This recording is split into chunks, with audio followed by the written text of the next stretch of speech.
Before artificial disc replacement surgery, how do you manage your pain? Well, that totally depends on what type of symptoms you're having. Is it primarily neck and arm pain?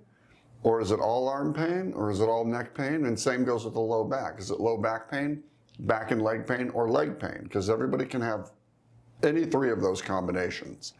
In general, most of the approvals want you to have neck and arm pain or back and leg pain to some variation. And that's managed differently. I manage central pain of the spine with anti-inflammatories or pain pills, but we like you to be off anti-inflammatories at least 2 weeks before because they do make you bleed a little bit at surgery. After surgery, axial spine pain or central pain in the neck and back, again, pain pills, Tylenol, and so forth.